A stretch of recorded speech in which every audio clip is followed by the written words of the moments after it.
Bueno, estamos con la unidad 2. Esto es Estado, Política y Poder, y vamos a empezar con Max Weber.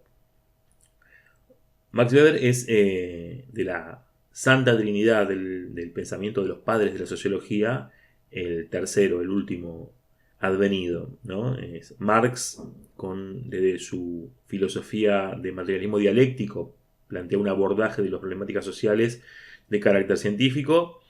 Se suma luego Emily Durkheim, quien aporta ciertos rigores metodológicos para formalizar la sociología como una ciencia.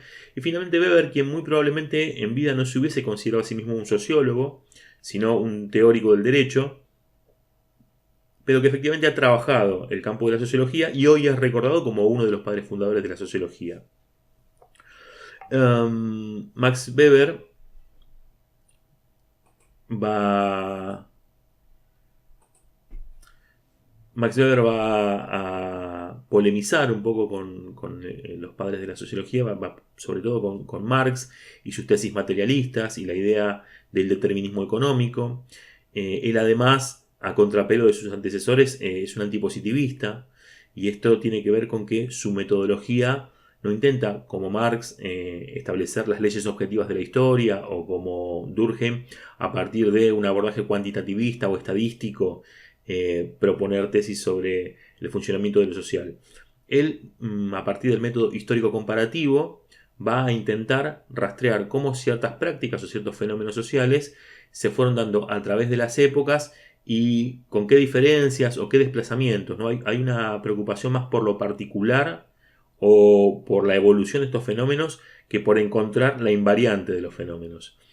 Acá, a grosso modo, podemos decir que Weber se inscribe dentro de lo que en algún debate que se ha dado en los últimos años en las ciencias sociales podría denominarse la sociología comprensiva o las ciencias sociales comprensivistas. Digo esto porque estarían las explicativas y las comprensivistas. Las explicativas básicamente reponen causalidades, explican cómo una cosa es consecuencia de otra. Y las comprensivistas lo que hacen es justamente comprender en profundidad el sentido de un fenómeno o cómo es percibido por sus actores. Acá también entra otro elemento también, que es el subjetivismo. Weber es quien introduce la mirada de los sujetos, quien introduce la subjetividad a la sociología, ¿no? Él recorta como objeto de la sociología la acción social, y la acción social siempre es la acción socialmente pautada, pero subjetivamente experimentada, ¿no? ¿Cuál es el móvil que hace que la sociedad se maneje en tal o cual dirección? Weber es un liberal de izquierda, es decir, podemos pensarlo como un socialdemócrata. Él y un partido liberal marginal en el que él militaba han sido parte de la plana de los constitucionalistas de la República de Weimar. Es decir, ha sido un hombre comprometido con su tiempo, quien, además de su producción teórica, ha militado y ha participado de la vida pública de su país. Sus tres obras más importantes son, bueno, aquí vemos un fragmento de Economía y Sociedad, que es una obra póstuma, es una compilación de toda su producción que se hace a poco tiempo de que él muere. Él muere en el 22 aproximadamente. Hay una conferencia que es la del 19, que es del político y del científico, muy interesante, donde muestra su doble faceta como militante, preocupado por ciertas cuestiones vinculadas a la acción real y concreta de la política, y como teórico, donde él trata justamente de desmarcar en qué consiste intentar hacer ciencia social con todo la carga de problemas que eso tiene cuando tu objeto está vivo, es dinámico, habla y piensa, y someterse a la rigurosidad y la objetividad que todo tratamiento científico de un fenómeno merece, ¿no? Esta es un poco lo que va a desarrollar en esas obras, muy recomendables. Y bueno, finalmente, La ética protestante y el espíritu del capitalismo es quizás también su obra más emblemática. Es una obra en la que él polemiza con las ideas de Marx, respecto a esa determinación económica de los hechos sociales, ¿no? En el marxismo, una de las explicaciones que se le da al surgimiento del capitalismo se vincula con la famosa acumulación originaria. En el marxismo siempre hay condiciones de posibilidad que son de tipo económico para que los sucesos sociales acontezcan, ¿no? Entonces, según Marx, hubo un momento situado entre el mercantilismo y la conquista de América, donde ciertas clases dirigentes se enriquecieron apabullantemente y acumularon tanto capital que hubo que reinvertirlo, y así nace la pujante industria capitalista, ¿no? Esta es más o menos la explicación marxista.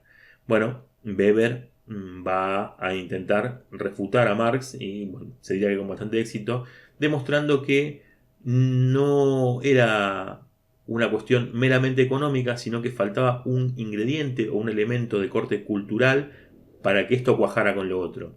Entonces él dice, estas condiciones materiales de acumulación ya estuvieron en la Italia del siglo XI, ya estuvieron en la China milenaria, y sin embargo no hubo capitalismo, básicamente porque faltó un elemento cultural que va a estar dado por la herencia occidental del derecho romano y por cierta secularización de la cosmovisión protestante.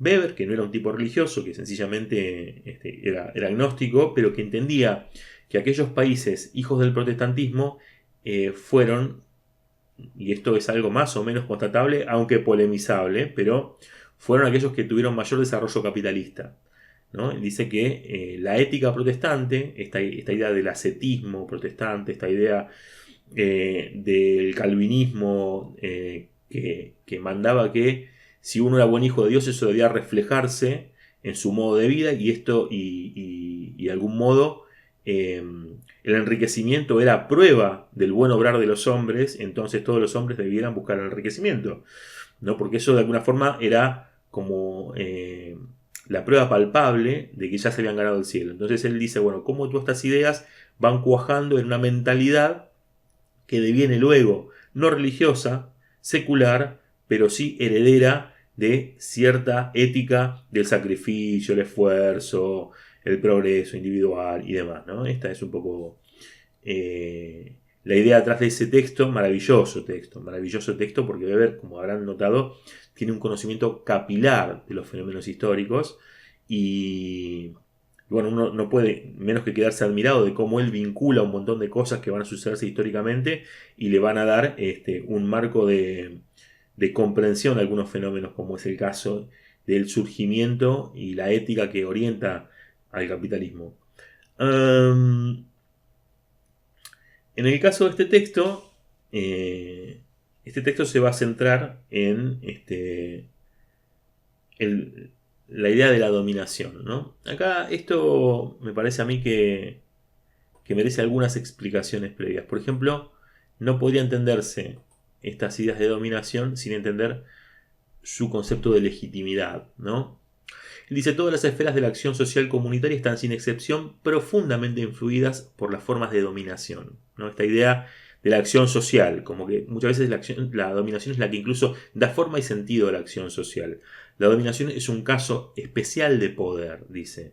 Y es donde se distancia de Marx, y acá también empieza a polemizar la idea de que el poder se ha obtenido a partir de las condiciones materiales ventajosas que permiten el ejercicio del poder. Un poco la idea de Marx está sobre cómo el Estado no es otra cosa que el brazo armado de la burguesía, que vela sus intereses de clase y se nos presenta como el garante de los derechos de todos, ¿no? En Marx estamos atravesados por una dominación de tipo capitalista, donde todo el Estado lo único que hace es reproducir un orden capitalista y no permitirnos ver que es la clase dirigente burguesa la que está a cargo del Estado.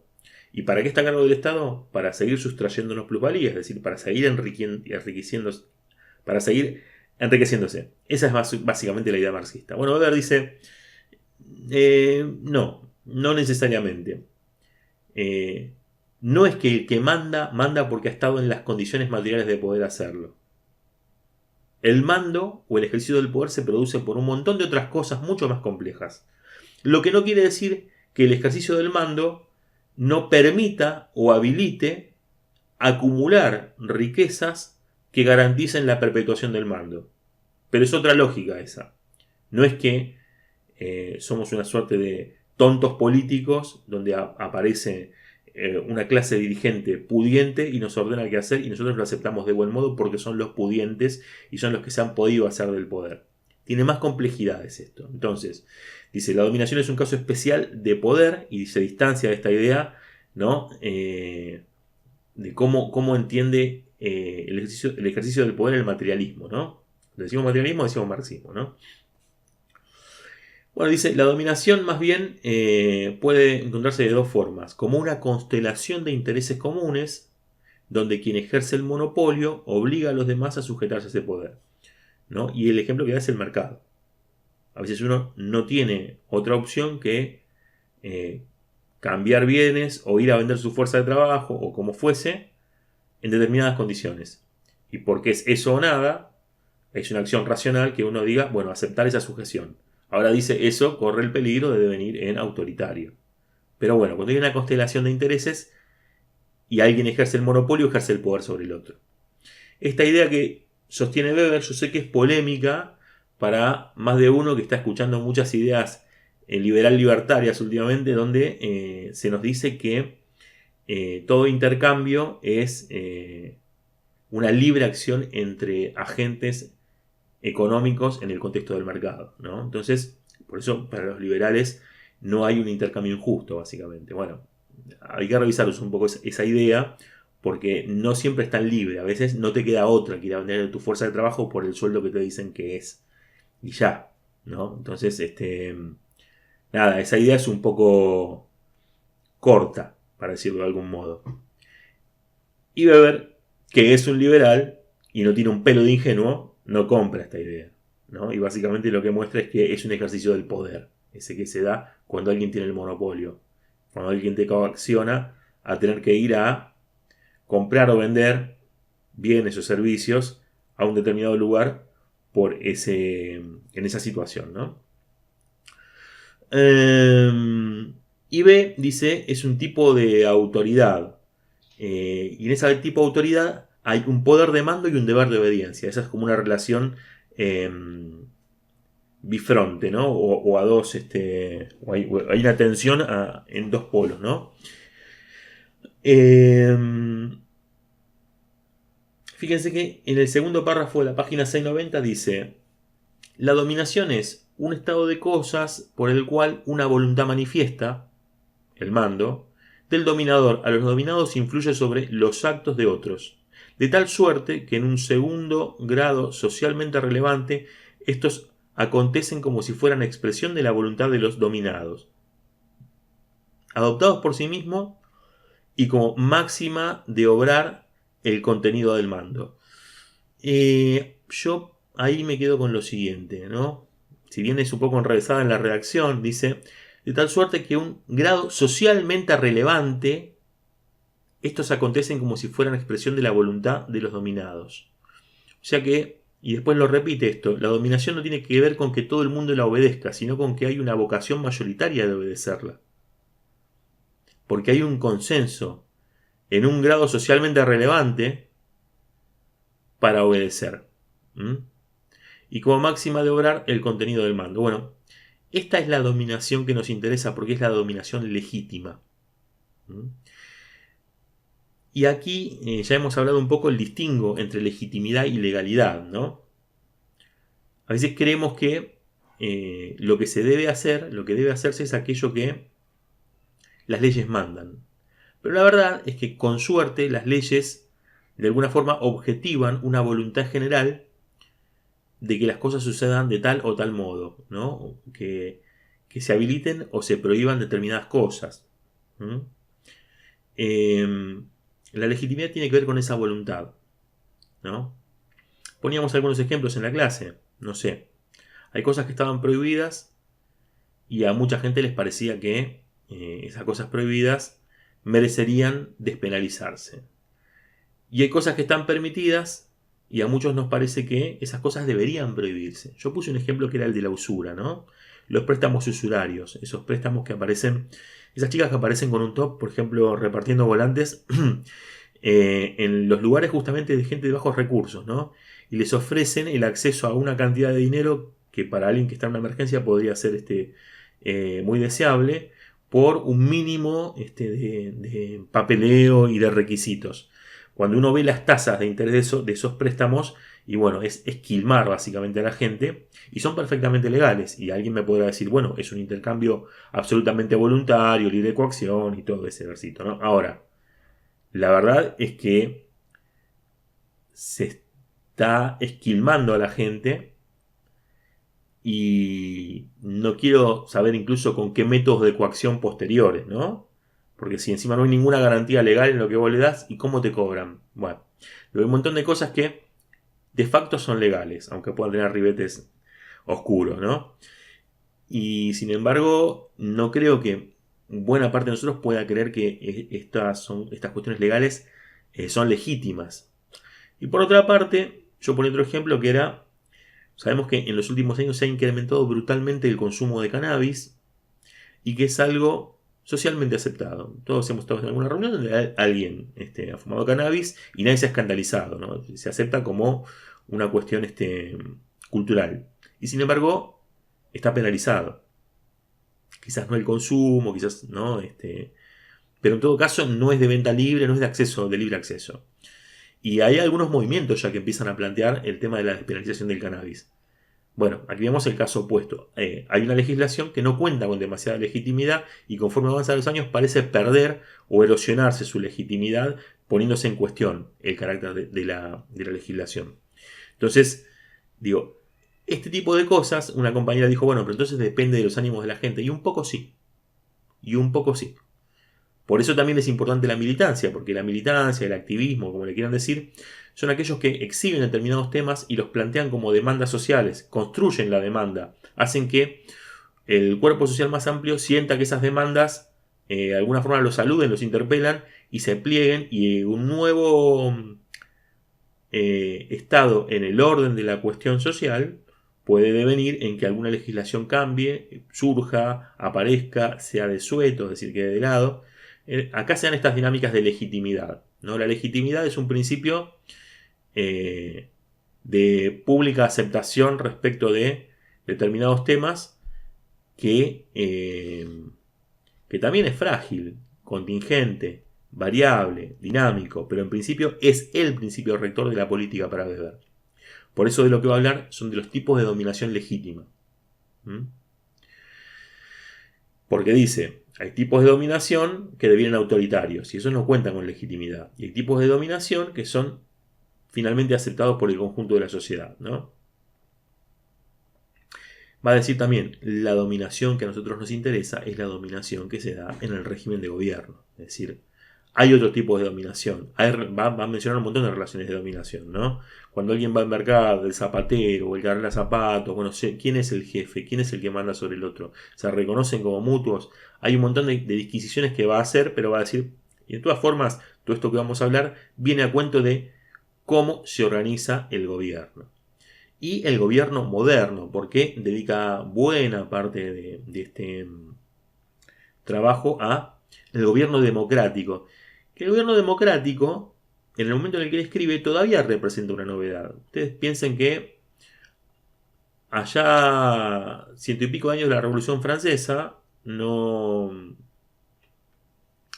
todos los estados contaban con las modernas democracias occidentales. De hecho, él está escribiendo esto promediando 1910 y en nuestro país la ley Sáenz Peña se sancionó en 1916 y nuestro país ya venía adelantándose igual a otros procesos, ¿no?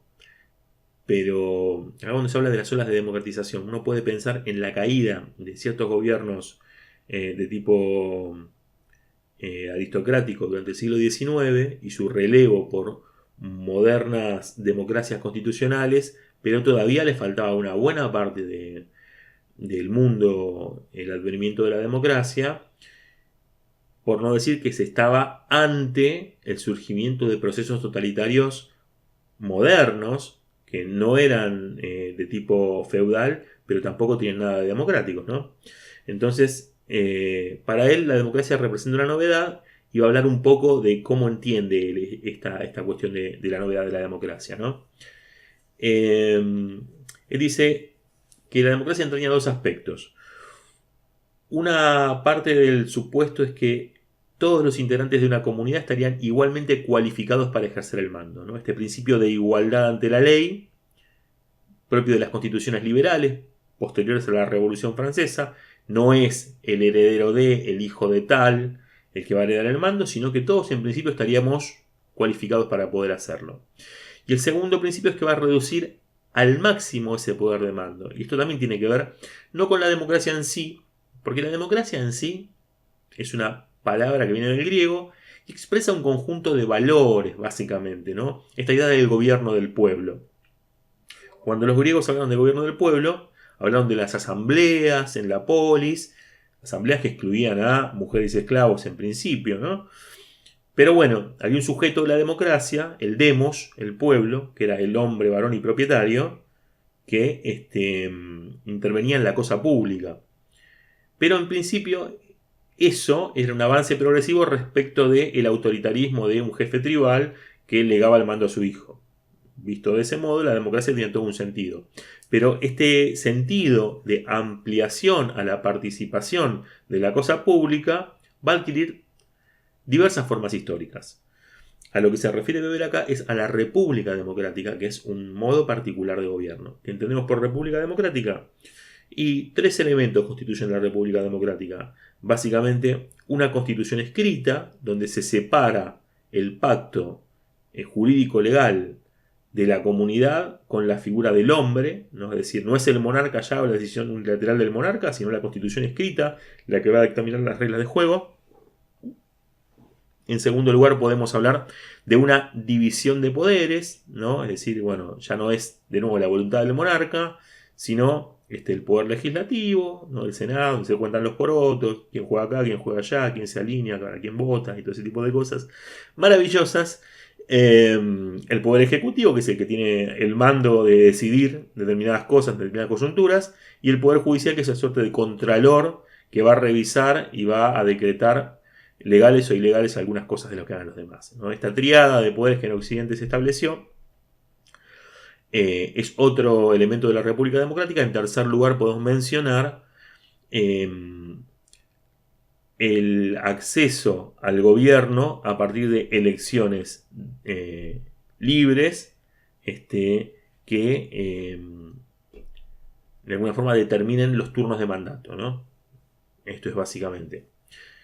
Después discutimos si las elecciones, si esas elecciones libres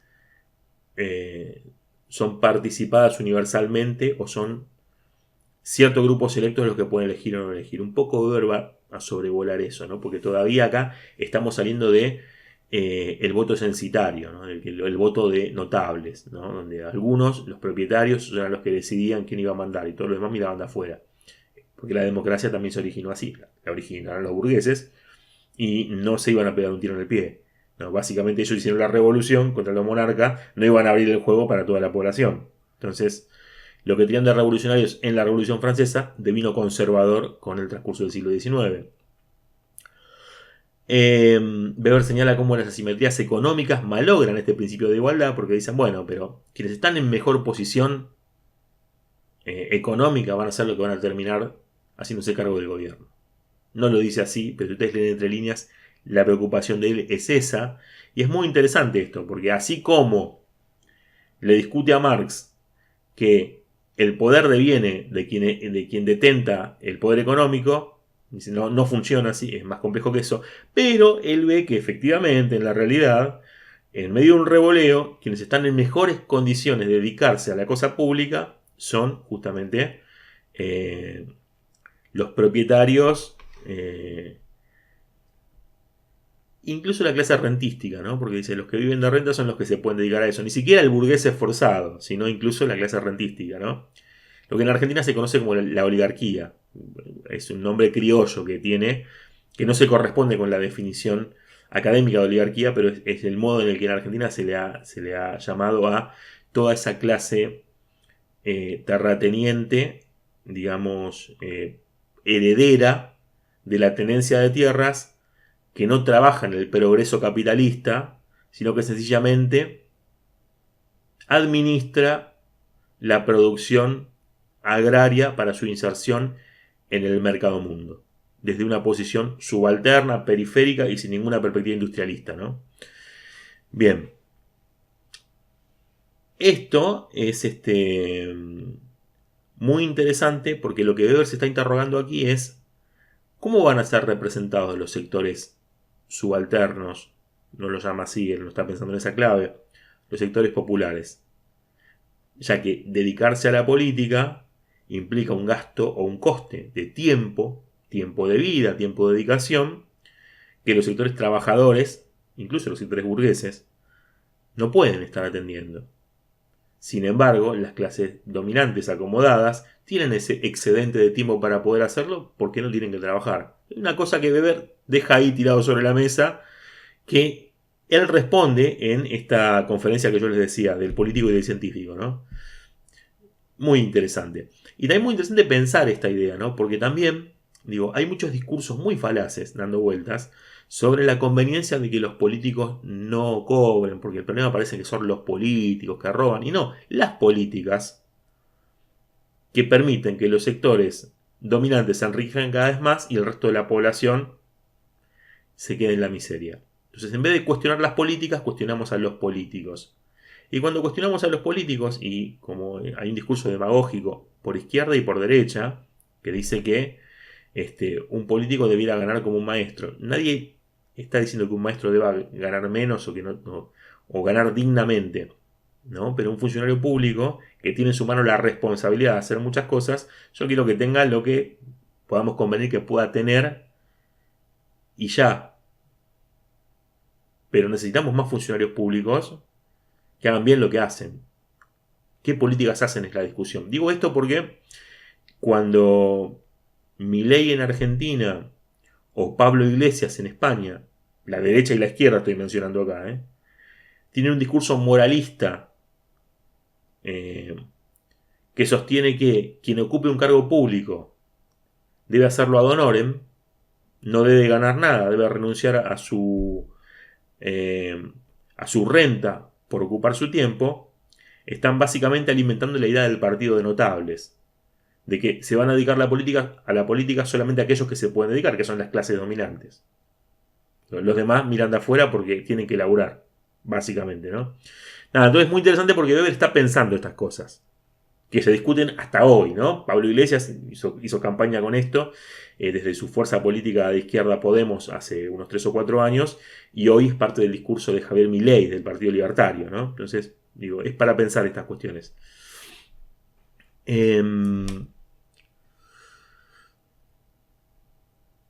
Bien. Y después él alude a la legitimidad, no da una definición formal, pero dice que la legitimidad es una suerte de narrativa que va a justificar el orden o la posición de un grupo sobre los demás, ¿no? Que es legítimo y que yo con mi esfuerzo estoy donde estoy y que los otros por culpa de su vagancia están donde están. Y que esa narrativa es asumida tanto por las clases dominantes como por las clases dominadas, ¿no? Como todo tiene un sentido. Entonces, es legítimo el orden social vigente. No es una definición de legitimidad, pero es una idea que sobrevuela también ahí, que es interesante para recuperar, ¿no? Bueno, finalmente, el corazón del texto. Los tipos puros o ideales. Esta es una metodología, de nuevo, antipositivista de Max Weber, donde él se va a dedicar a construir tipologías modélicas, ¿no? Heurísticas que van de alguna forma confeccionar una suerte de bosquejo de ciertos fenómenos sociales que él encuentra en la realidad histórica y que trata de componer teóricamente para que nos sirva como herramienta a nosotros para entender algunos fenómenos. Es decir, nunca sean de tipo puro, pero pueden más o menos guiar nuestra comprensión de algunos fenómenos, ¿no? Es decir, no es taxativamente la descripción que él da, pero dice, esto podría tener esto o estos rasgos, y es más o menos lo que yo estoy diciendo. ¿Cuáles son los tipos puros de la dominación? Y bueno, son tres: la dominación legal, la dominación tradicional y la dominación carismática. Ahora vamos a desarrollar cada uno de estos tipos de dominación. La dominación legal es aquella que se ejerce en los marcos convenidos de cierta institucionalidad, es decir, está atada a el reglamento estatuido, ¿no? Esto de la República Democrática que les decía, creo que es el sumum, ¿no? Constitución escrita que dictamina las normas, pauta los procedimientos a través de los cuales alguien va a ocupar un lugar de mando o de dirección de los procesos políticos a partir de todo un plexo normativo que va a encuadrar ese desenvolvimiento, ¿no? Es de tipo impersonal, porque vieron que esta cosa de las instituciones valen más que los hombres, entonces tiene mecanismos la propia institución para poner y deponer personas. El tipo puro es el cuerpo administrativo. Él habla de los cuerpos administrativos, ¿no? Va a ser la burocracia.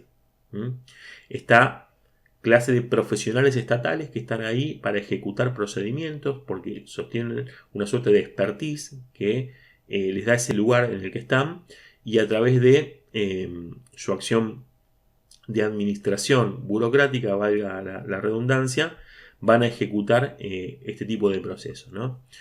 En la dominación legal o racional, digo, porque acá hay un seguimiento de lo estatuido, lo jurídico, lo procedimental, ¿no? Muy consciente, muy diseñado institucionalmente, es profundamente impersonal, ¿no? Más bien atenta todo el tiempo contra la prevalencia del liderazgo personal, sino que siempre está encorsetado en las propias normativas. Por eso creo que más que gobierno se trata de una administración de lo público, ¿no? Acá es interesante que nosotros pensemos qué tipo de liderazgos nos suenan, nos parecen, ¿no? Vemos de este tipo, ¿no? Digo, aquella persona en el ámbito laboral cuya autoridad radica solamente en que ocupa una función y está en el organigrama encargado de tal cosa, pero que no respetamos mucho más allá de eso, no nos llama la atención, no sentimos por él una valoración que aquella de sumirse a lo que el reglamento manda y ya, ¿no? Digo, no ejerce sobre nosotros un influjo o una interpelación que nos lleva a, uy, este la tiene clara, a ver qué nos dice, ¿no? No, ¿vieron? Ese tipo de figuras, vamos a mostrar algunos presidentes, digo, yo comentaba en la clase que me parece que la presidencia saliente tenía muchas de estas características, más allá de que se impostase una especie de euforia, ¿no? Me parece que esa euforia tenía más que ver con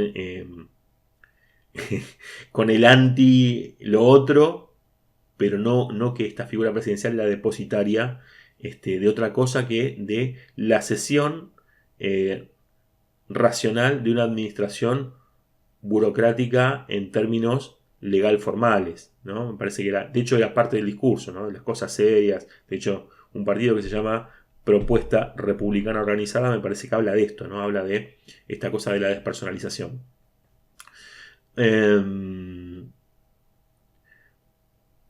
Podemos pensar también en la dominación tradicional, que es el segundo tipo, y que se basa en la creencia de un orden que ha regido desde siempre, ¿no? Y que se hace imprescindible perpetuar, ¿no? Entonces, los líderes tradicionales tienen que ver con este arraigo a la tradición. Va a decir que el tipo puro es el patriarcado, ¿no? El pater familias, cuando el patriarcado, que es una cosa diferente a lo que nos dicen hoy que es el patriarcado históricamente hablando, es la autoridad política residente en el varón cabeza de familia, ¿no? Pero no solo, digo también, ¿no? El señor feudal, ¿no? Aquella figura de autoridad varonil que lega su patrimonio, sus tierras, sus esclavos, sus bienes al hijo varón, ¿no? ¿Y por qué? Porque lo dicta la tradición. Es el hijo, es heredero del padre. Y esto está absolutamente naturalizado por todos. El cuerpo administrativo que va a servir al señor feudal va a ser los servidores, ¿no? Lo que aparecen al costado de él y se ponen a su voluntad, el pacto de vasallaje. Ahora, si la dominación legal tiene los límites de las propias formas estatutarias, es decir, el líder no puede correrse un milímetro de lo que legalmente está pautado, la dominación tradicional padece algo parecido, porque la tradición pone una expectativa de la comunidad sobre el líder, quien viene a realizar lo que siempre se ha hecho y lo que siempre se hará. Entonces se espera de él determinadas cosas que lo encorsetan también, ¿no? Es poco el rango de maniobra que tiene para tomar decisiones por fuera de lo que de él se espera, ¿no? Entonces va a lidiar siempre con este limitante, que es la realización de la realización de la tradición, ¿no? No puede pensar que esos lugares más tradicionales, ¿no? Yo antes les hablaba que si el líder racional legal tenía que ver con los organigramas y las responsabilidades designadas formalmente, la autoridad tradicional a nosotros me parece que nos interpela de otros lugares. Muy probablemente el clero, ¿no?, interpele a sus feligreses desde pensar que son los depositarios, ¿no?, de la administración de las cosas divinas o religiosas, y hay un respeto reverencial por la figura del cura o el pastor, ¿no? Que no tiene que ver ni con lo que pautan las normas y las reglas, ni con su propia virtud o su propio prestigio, sino con ese lugar referencial que le concedemos a algunas cosas. Del mismo modo, el profesor, sin duda, cuando uno entra, la universidad funciona, entramos a clase y todo, hay una suerte de respeto sobre el profesor, en líneas generales, que quizás es hasta inmerecido, pero que se construye ese lugar, no de que se supone que ustedes están estudiando y yo soy el que sé, porque soy el que tengo más años en esto, y a ese lugar reverencial también responde a este ordenamiento de tipo tradicional. Siempre ha sido así, el docente es el que sabe, capaz el docente no sabe nada, pero bueno, digo, hay como un presupuesto, ¿no?, de esos lugares de respetabilidad dictados por la tradición. Yo mencionaba en una de las clases que di con ustedes que alguna vez en mis tiempos de juventud todos los cientistas sociales en algún momento de su vida, mientras están estudiando, se ganan la vida o en un call center o haciendo encuestas. Por algún motivo extraño vienen a reclutar a las facultades sociales de filosofía o de psicología a chicos para que por un dinero más o menos conveniente hagan estudios de opinión y de mercado. Bueno, y yo estaba haciendo territorio, es decir, estaba encuestando en un momento particular en donde en el partido de Tigre había un señor que había sobrevivido en su partido vecinalista hasta entrado el kirchnerismo, se llamaba Ubieto, antes de que Massa se haga de la gobernación de ese municipio. Y parece que este hombre estaba gravemente internado y parece que parte de el armado político de él estaba muy interesado en relevar quién era percibido por la población como aquel que pudiese hacerse cargo del gobierno municipal. Entonces me daban una tarjeta con un montón de nombres de otros concejales y demás que la gente pudiese identificar para ver quién podía ser o quién la gente veía más viable que le dé relevo al pobre hombre que estaba muriendo, ¿no?, este Ubieto. Yo me caía la noche, llegué a la última casa, porque cuando cae la noche ya no puedes hacer más encuestas, golpeé y salió un muchacho, una casita muy humilde, ¿no? Y el tipo así, sí, flaco, dale, te contesto, qué sé yo, y le digo, bueno, ¿a vos quién te parece esta tarjeta que podría reemplazar a Ubieto? Y cuando le muestro la tarjeta, él automáticamente, sin mirar la tarjeta, me mira y me dice, no, pero tiene un hijo varón. Bueno, para mí esto es muy ilustrativo de la dominación tradicional, ¿no? De cómo alguien concibe en plena siglo XXI que quien debe ocupar un cargo de responsabilidad y de poder es acaso el heredero varón del anterior gobernante, ¿no? Nada, contaba esto porque me parecía muy loco que la respuesta visceral que me tiró así por reflejo sea esa. Pero ahí en ese imaginario de ese compañero, una mirada que tiene que ver con esto. No importa las reglas, no importa. Importa básicamente que las cosas sean como siempre han venido siendo, ¿no? Bueno, finalmente la dominación carismática. La idea del carisma es una idea que viene de la teología, ¿no? Y habla de esta especie de don divino, ¿no?, de esta santificación o de este don providencial este talento innato, casi como una bendición, un toque de Dios, para poder agradar, para poder interpelar, para saber convocar, para incluso direccionar, ¿no? Para mandar, pero mandar en términos en los que todo el mundo acepta de alguna forma fascinado el mando y el liderazgo de esta persona, ¿no? Los ejemplos históricos que va a dar Weber dice que tiene que ver con el caudillo, el profeta, el héroe guerrero, este líder visionario o demagogo, en un sentido no peyorativo, sino en el sentido de que aquel que dice lo que los demás están esperando que diga, ¿no? Aquel que puede conectar con esa sensibilidad de las masas. El cuerpo administrativo no van a ser ni los servidores ni los burócratas, sino que van a ser apóstoles, gente que lo sigue en todo lo que él dice, ¿no? Esto es chupamedias de siempre, pero que son además elegidos y reclutados a dedo de forma personalísima, ¿no? O sea, el líder elige a sus apóstoles, quienes se postulan para ser fieles y leales a él y seguirlos en su dirección del curso político, ¿no? El carisma es personalísimo. Y un problema que tiene el carisma es que justamente es intransferible, ¿no? Weber en un momento describe cuáles serían las posibilidades por las que alguien podría perder el carisma, ¿no? El héroe guerrero que empieza a declinar en sus habilidades de combate y es derrotado. No sé. O sea, el que no consigue victorias, ¿no? Empieza a mostrar como el ocaso que puede tener el líder carismático. De todas formas, lo intransferible del liderazgo carismático se revela en la imposibilidad de una continuidad. Fíjense en los gobiernos democráticos, sino acá apareció en las clases que tuvimos algunas figuras que mencionaban algunos compañeros como las de los populismos. Bueno, habría que definir muy bien a qué nos referimos con populismo y desde qué autores, ¿no? Pero básicamente aquello que se da a llamar populismos latinoamericanos efectivamente tiene un componente de liderazgo carismático al cual las modernas democracias occidentales de Europa han renunciado.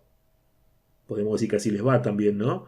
Pero no solo, digo, porque muy probablemente liderazgos como el de Donald Trump ha sido un liderazgo carismático. Liderazgos como, digo, porque hay una confusión entre entender populismo, liderazgo carismático y mezclar y hacer todo, inclusive mezclar su política económica. Digo, uno puede hablar de liderazgos carismáticos en Roosevelt en Estados Unidos, un presidente aclamado, 2 veces electo hasta su muerte y probablemente hubiese seguido siendo reelecto. Uno puede pensar en Perón claramente o podría pensar en Fidel Castro o puede pensar en Donald Trump. Digo, el carisma tiene que ver con esa figura personalísima de liderazgo y de interpelación a las masas, ¿no? Me parece que uno tiene que tener como esta dimensión y esta dificultad de el trasvasamiento del carisma, ¿no? Esta dificultad de generalmente, no sé, el caso de Hugo Chávez me parece muy ilustrativo, ¿no? De cómo él señaló a uno de sus apóstoles y dijo, este es el que sigue, y parecería que Maduro no concita, digamos, el atractivo en su pueblo que revistió Hugo Chávez en su momento, ¿no? Algo similar pasó con el peronismo trágicamente, ¿no? Digo, hay algo de esto de que la persona es indispensable y en la ausencia de la persona deriva todo el proceso, ¿no? Me parece que hay algo de esto que es interesante para pensar. Sin embargo, en algún momento del texto señala Weber que ese séquito de seguidores, en la ausencia del líder, devienen como esta suerte de potenciales liderazgos tradicionales, ¿no? Son respetados porque son los que estuvieron junto al líder y eso les da cierto anclaje o arraigambre, ¿no? Los hace arraigales, los hace, bueno, pero estos estuvieron con él, entonces son parte de la tradición que ahora seguimos, ¿no? Creo que eso en algunas tradiciones políticas es bien evidente. Bien, bueno, yo creo que es una buena entrada para pensar cómo se producen los tipos de dominación legítima. Porque lo que Weber va a insistir con estos ejemplos es que estos 3 tipos de dominación son aquellos que aceptamos de buen modo y que ejercen poder sobre nosotros porque nosotros nos convencemos de que ya sea porque las normativas lo designan en el caso de la dominación legal, porque siempre se ha hecho así y queremos que así sea, como en el caso de la dominación tradicional, o porque aparece alguien con virtudes aparentemente positivas, atractivas, eh, digamos, particulares y que lo dotan de prestigio y de talento, es que aceptamos su mando. Entonces, en los tres casos hablamos de la dominación legítima, es decir, aquella dominación que se produce con el beneplácito de los dominados. ¿No? Otras formas de dominación incurrirían en autoritarismo, uso de la coacción y demás. Acá se me está olvidando una cosa que no quiero dejar pasar, que es la definición que Max Weber da del Estado, que va a ser interesante que tengamos en mente para comprender el texto que viene, que es el texto de Pierre Bourdieu. Ya que entendimos la noción de legitimidad, Max Weber define al Estado, esta es la definición más canónica de las ciencias sociales, como el monopolio de la violencia legítima. No define al Estado por sus atribuciones, por aquello que el Estado debería hacer, sino por un atributo, por la capacidad de ejercer violencia.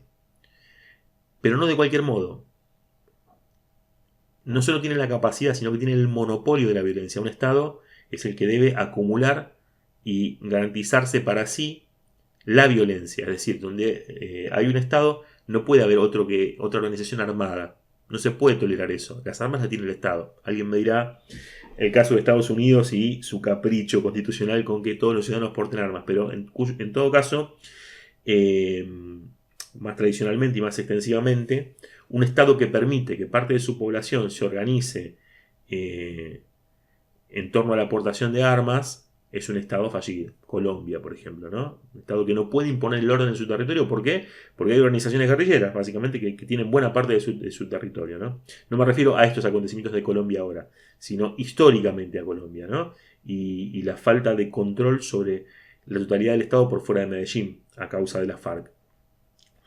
Es decir, que un Estado no puede permitir que haya alguien más en el territorio que detente la capacidad de coacción, las armas. Todo eso está reservado para el Estado en su doble fase, ¿no? Que es la defensa nacional frente al enemigo extranjero y el orden interno, ¿no? La coacción o la capacidad de coacción. Bien. Entonces el Estado tiene el monopolio de la violencia, es decir, el monopolio de la capacidad de ejercer coacción. Pero esta coacción es legítima porque todos nosotros entendemos que solo el Estado es el que debe tener a su cargo el ejercicio de la violencia, ¿no? Cuando hay otro que no es el Estado el que ejerce la violencia, naturalmente nos ponemos locos, porque no puede ser que venga cualquiera y te pegue, te mate o lo que fuera. Entonces, cuando salimos a la esquina de casa y nos roban, queremos que venga el Estado con un palito y le pegue al ladrón. Pero todos nosotros, de alguna forma, concedemos o estamos de acuerdo en que es el Estado quien debe tener a su cargo el ejercicio de la violencia para resguardar a la población, entendemos. Entonces, esta idea de la violencia legítima es una idea que tenemos que tener en cuenta para ver cómo está pensando el Estado y cómo estas tres formas de dominación son las que hacen a la forma de administración del Estado, ¿no? o de ordenamiento estatal. Bien, dicho esto, creo que estamos cerrando con Weber y cerraríamos la unidad 2 en este programa de emergencia pandémica que estamos desarrollando con Pierre Bourdieu y Espíritus de Estado. Así que será hasta la próxima.